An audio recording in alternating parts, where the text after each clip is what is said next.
Assalamu alaikum rahmatullahi wa barakatuhu.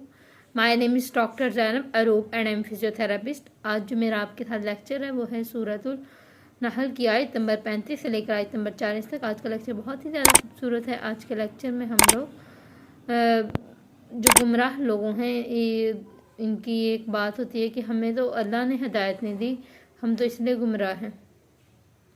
इनके बारे में पढ़ेंगे कि ऐसा तो शैतान ने भी बोला था और इन ऐसों को क्या अंजाम होगा और ऐसों की बात की जवाब क्या दिया फिर अल्लाह ने। स्टार्ट करते हैं नहमदुहु व नुसल्ली अला रसूलिहिल करीम अम्मा बअद फ़अऊज़ु बिल्लाहि मिनश शैतानिर रजीम बिस्मिल्लाहिर रहमानिर रहीम रब्बि इश्रह ली सदरी व यस्सिर ली अमरी वहलुल उक़दतम मिन लिसानी यफ़क़हू क़ौली रब्बि ज़िदनी इल्मा बिस्मिल्लाहिर रहमानिर रहीम।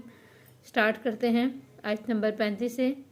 और कहा उन्होंने जिन्होंने शिर्क किया कि अगर चाहता अल्लाह तो ना पूछते इसके सिवा किसी शख्स को हम, और ना बाउदाद और ना हराम ठहराते हम बगैर उसके किसी चीज़ को।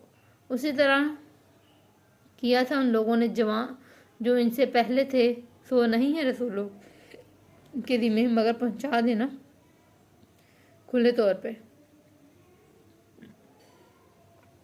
आयत नंबर 35 में फरमाया जा रहा है कि ये लोग अल्लाह ताला के दीन का मजाक उड़ाते हैं। ये लोग कहते हैं कि अल्लाह ताला ने हमें इस दीन के लिए रखा ही नहीं है। अल्लाह ताला ने तो हमें मुस्लिम ही नहीं पैदा किया, हम मुसलमान नहीं बनाया, या हमें गुमराह ही रखा है, क्योंकि अल्लाह ताला चाहता है कि हम गुमराह रहें। ये अल्लाह की चाहत है। ये कहते थे हमें इजाज़त दी हुई है अल्लाह ने, इसलिए हम गुमराह है। नाउज़ुबिल्लाह, इस तरह की बातें करते थे, मजाक उड़ाते थे। और फिर शैतान ने भी तो जब वो जब पकड़ा गया था, जब शैतान को अल्लाह ने कहा था कि जा चले जा, तूने मेरी हुक्म अदूली की है, तो उसने आगे से ही कहा था कि अल्लाह तूने मुझे गुमराह कर दिया। तो मतलब ये किसी को ब्लेम करना, तो ये तो शैतान की आदत है कि ये तो अल्लाह ने हमें ऐसे किया, तुम्हें हिदायत दी है। जिसको हिदायत आनी है, तुम्हारे सामने हक सामने पड़ा है, हक को पहचानने के बावजूद तुम हक का इनकार करते हो, तो फिर ये तुम्हारी अपनी ही सवाबदीद है। अगर इसकी दलील ये है कि अगर ऐसा अल्लाह ताला की मर्ज़ी से, अल्लाह की चाहत से तुम्हारा हिदायत पे आना होता, बेशक अल्लाह ताला जो बार बार इंसान को हिदायत दी जाती है वो नहीं हिदायत पर आता, तो फिर उसके बाद अल्लाह ताला उसे हिदायत छीन लेते हैं, फिर वो गुमराही में भटक जाता है। लेकिन ये पहले उसी का ही अल्लाह ताला उसको बंदे को डिसीजन करने का देते हैं। अल्लाह ताला ने दिमाग क्यों दिया? अल्लाह ताला ने ये दुनिया पर इम्तिहान क्यों कही? क़यामत क्यों बनाई? इन सब क्यों के पीछे एक ही जवाब है कि अल्लाह ताला ने इंसान को समझ बूझ अता की कि वो अपनी अक्ल के साथ सही और गलत का फैसला करे। और आगे अल्लाह ताला फरमाते हैं कि जो तुम लोग करते हो, तुम तुम कहते हो कि जिस तरह तुम कहते हो, इस तरह पिछले लोगों ने भी मेरे बारे में यही बातें की थी, और हमारे रसूलों का काम सिर्फ तुम्हारे तक पैगाम पहुंचाना है। अगर तुम उसके बावजूद नहीं बात आते, और अगर तुम इस बात की दलील को देते हो कि ये रसूल तो पिछली बातें लेकर आ गए, तो तुम भी तो पिछली बातें कर रहे हो। तौहीद और शिर्क से पाक करना और तौहीद का हुक्म देना, ये दो ही तो हुक्म हैं मेरे हर रसूल के। और जब लोग दीन से दूर हो जाते हैं तो मैं हिदायत देता हूँ, उन लोगों को ये हुक्म भेजता हूँ। और अगर वो नहीं बात आते तो फिर अल्लाह ताला फिर उनको, ऐसे लोगों को उनको बताते हैं कि अगर मैं तुम्हें शिर्क और तौहीद से मेरे रसूल आके हुक्म देते, तुम बात नहीं आते, तो फिर तुम ये देख लो कि पिछले लोगों ने क्या किया था और उनका अंजाम क्या हुआ था। और यकीनन भेजा हमने हर उम्मत में रसूल, इबादत करो अल्लाह की और इज्तनाब करो तागूत से, कि अल्लाह की इबादत करो, तौहीद का हुक्म देता था और शिर्क से मना करता था। तागूत है हर वो चीज़ जो अल्लाह से दूर करती है, जिसमें बाद ऐसे हैं जिनको हिदायत दी अल्लाह ने, और बाद ऐसे हैं जो साबित हुए गुमराह। कि अल्लाह ताला ने देखें, हर दीन, जब भी कोई दीन आता है, उस दीन के आने के बाद उसके रिएक्शन में कुछ लोग ईमान लेकर आते हैं और कुछ लोग ईमान नहीं लेकर आते। तो इसलिए अल्लाह ताला ने जब एक मौक़िफ़ सामने आता है ना, तो लोग दो राय हमेशा बन जाती है। लेकिन जब ईमान दीन आता है, तो उसके बाद हदायत पे जिन लोगों ने आना था वो हदायत पर आते हैं, और जिन्होंने गुमराही में जाना था वो गुमराही में भटक जाते हैं।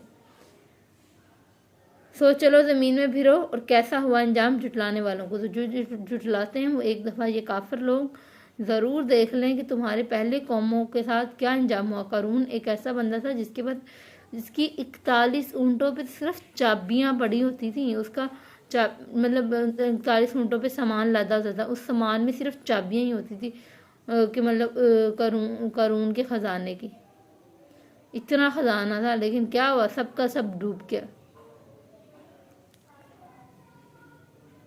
اور وہ اپنے ہی گھر میں مر گیا اور تباہ ہو گیا۔ اور اگر تم حریص ہو ان ہدایت کے لیے تو یقیناً اللہ نہیں ہدایت دیا کرتا اس کو جس کے گمراہ کر دیا اور نہیں کوئی مددگار۔ جو حق کو جاننے کے باوجود حق کا انکار کرتے ہیں، ایسے لوگوں کو اللہ تعالیٰ پھر ان کو پھر چھوڑ دیتے ہیں ان کے راستے پہ کہ تم اب گمراہ ہی ہونا چاہتے ہو۔ اگر حق کے تم مطلب جیسے ہم نے پڑھا تھا کہ جو وہاں کے سردار تھے وہ حق کو پہچانتے تھے، حق کو جاننے کے بعد وہ لوگ انکار کرتے تھے حق کا، وہ حق کو پہچانتے تھے اس کے باوجود انہوں نے حق کا انکار کیا، تو پھر ایسے لوگوں کا بھی انجام وہی ہے جو ان کی پکڑ ہوگی۔ کیونکہ جیسے ہم نے پڑھا تھا کہ یہ جو مکہ کے سردار تھے یہ چھپ چھپ کے نبی اکرم صلی اللہ علیہ وسلم کی تلاوت سنتے تھے، جن میں ابو سفیان تھے، یہ لوگ چھپ چھپ کے سنتے تھے اور ایک دوسرے سے بات بھی کرتے تھے کہ یہ بے شک یہ حق کی دین لایا، لیکن اگر ہم اس کو عمل کریں گے تو ہم اپنا مال دولت چھوڑ بیٹھیں گے، اور دنیا انہوں نے چوز کر لی۔ تو حق کے باوجود جب ایسے لوگ انکار کرتے ہیں تو پھر ایسے لوگوں کو اللہ تعالیٰ ہدایت نہیں دیتا۔ تو انہوں نے قسم کھائی کہ اللہ کی سخت کہ اپنی قسمیں کہ نہیں اٹھائے گا اللہ ان کو جو مر جاتا ہے، کیوں نہیں، یہ وعدہ ہے اس کا جو، لیکن اکثر لوگ نہیں جانتے۔ جب اللہ نے وعدہ کر لیا ہے کہ تمہیں دوبارہ اٹھائے گا تو پھر چاہے جو مرضی تم کر لو، اللہ نے دوبارہ اٹھانا ہے، یہ اللہ کا نظام ہے، دوبارہ اٹھنا ہے۔ جب ایک دفعہ اللہ تمہیں پیدا کر سکتے ہیں، دوسری دفعہ کیوں نہیں؟ ایک چھوٹی سی مثال ہمیشہ میں اپنے لیکچر میں دیتی ہوں کہ دیکھیں ایک نطفے سے اللہ تعالیٰ ایک انسان کو وجود میں کیسے لے کر آ سکتے۔ ہم آج اتنے بڑے ہیں، ہم خود کو دیکھیں ہمارا اوریجن کیا تھا، ہمارے فادرز اور ہمارے پیرنٹس سے کیا نام ہے، ایک نطفے سے ہم نے ایک چھوٹا سا دانہ جتنے ہم انسان تھے، اور پھر ایک دانہ اللہ تعالیٰ نے گرو کرتے کرتے ہمارے ماں کے پیٹ میں اتنا گرو کرتا ہے کہ وہ بھی کبھی بھی کسی کی گروتھ رک سکتی ہے۔ خدا آپ کا کبھی کسی گائناکولوجسٹ کے پاس جانا ہو تو آپ کو وہاں پتہ لگے کتنی بیماریاں ہیں، اس کے باوجود اللہ تعالیٰ نے اتنے لوگوں کو اولاد دے رکھی ہے۔ تو یہ سب نعمتیں اللہ کی کرم سے، یہ سب اللہ جب ایک دفعہ بنا سکتا ہے، اللہ ایک چھوٹے سے مطلب دانے جتنے انسان کو ایک بڑا سارا انسان بنا سکتا ہے، پھر وہ دنیا میں آتا ہے، دنیا سے آ کے گرو ہوتا ہے، پھر ایک بڑا ہوتا پھر وہ اتنا بڑا ہو جاتا ہے، اور پھر اپنی ایک میچور لائف کے بعد وہ اپنی آگے فیملی گرو کرتا ہے، اور اس کے بعد وہ اس دنیا سے چلا جاتا ہے۔ مطلب ایک نظام بنا ہوا ہے۔